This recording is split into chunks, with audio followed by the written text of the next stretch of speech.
Hello guys, ఈరోజు మీకు నేను బోడకాకరకాయ ఫ్రై ఎలా చేయాలో చేసి చూపిస్తున్నాను. ఫస్ట్గా స్టవ్ ఆన్ చేసుకొని స్టవ్ పైన ఒక ప్యాన్ పెట్టుకొని స్టవ్ ఆన్ చేసుకుందాం ఫ్రెండ్స్. తగినంత ఆయిల్ పోసుకోవాలి. ఆయిల్ వేడయ్యాక 1/2 స్పూన్ జీలకర్ర, అలాగే కట్ చేసి పెట్టుకున్న ఆనియన్స్ వేసి ఫ్రై చేసుకోవాలి. ఇప్పుడు ఆనియన్స్ మంచిగా ఫ్రై అవ్వనివ్వాలి. ఆనియన్స్ మంచిగా ఫ్రై అయ్యాక ఇందులోకి 1/2 టేబుల్ స్పూన్ పసుపు యాడ్ చేసి మిక్స్ చేసుకుందాము. అల్లం వెల్లుల్లి పేస్ట్ లాస్ట్లో యాడ్ చేసుకుందాము, ఎందుకంటే ఇప్పుడు వేసామనుకోండి మాడిపోతుంది. బోడకాకరకాయలు మొత్తం ఫ్రై అయ్యాక అల్లం వెల్లుల్లి పేస్ట్ యాడ్ చేసుకుందాము. ఇప్పుడు ఇందులోకి కట్ చేసి పెట్టుకున్న బోడకాకరకాయలు యాడ్ చేద్దాము. ఇప్పుడు బాగా మిక్స్ చేసుకోవాలి, మంచిగా కలిసేలా.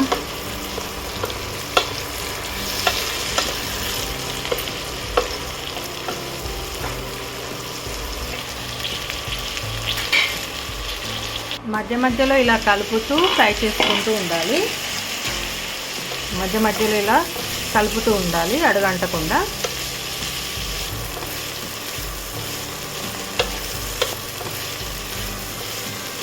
ఇప్పుడు ఓపెన్ చేసి కలబెట్టుకొని చూద్దాం ఫ్రెండ్స్. ఫ్రై అవుతున్నాయి. ఇలా మంచిగా ఫ్రై అవ్వనివ్వాలి. దీనికి కొంచెం ఆయిల్ ఎక్కువ పడుతుంది ఫ్రెండ్స్. కొంచెం ఆయిల్ ఎక్కువ ఉంటేనే టేస్ట్ ఉంటుంది. మళ్ళీ ఒకసారి తీసి కలబెట్టుకొని చూసుకున్నాము. మంచిగా ఫ్రై అవుతుంది. అనేది ఉడికిపోయింది ఫ్రెండ్స్, బట్ కొంచెం క్రిస్పీగా ఫ్రై అయితే బాగుంటుంది. కొంచెం క్రిస్పీగా అయ్యేంత వరకు ఫ్రై చేసుకుందాము మీడియం ఫ్లేమ్లోనే.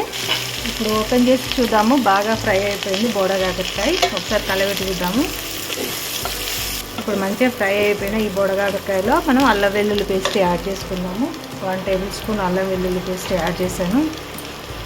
ఇదంతా మిక్స్ అయ్యేలాగా మిక్స్ చేసుకోవాలి.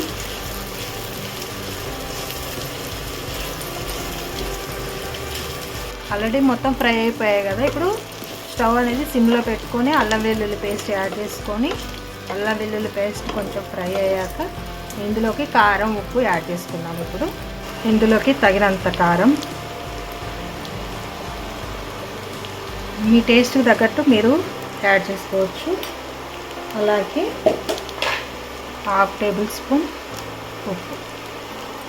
ఇప్పుడు ఇదంతా మిక్స్ అయ్యేలాగా బాగా మిక్స్ చేసుకుందాము. కొంచెం కారం ఫ్రై అవ్వాలి ఫ్రెండ్స్, అందుకు బాగా మిక్స్ చేసుకొని ఒక 1 మినిట్ మూత పెట్టేసి ఉంచుదాము. ఇప్పుడు ఎంతో టేస్టీ అయిన బోడకాకరకాయ ఫ్రై రెడీ అవుతుంది ఫ్రెండ్స్. ఇలాగే ట్రై చేసి చూడండి, చాలా బాగుంటుంది. మీకు ఎలా వచ్చిందో కామెంట్ చేసి చెప్పండి. మన ఛానల్ని కొత్తగా ఎవరైనా చూస్తున్నట్లయితే సబ్స్క్రైబ్ చేయండి, షేర్ చేయండి, కామెంట్ చేయండి, లైక్ చేయండి ఫ్రెండ్స్. Thank you.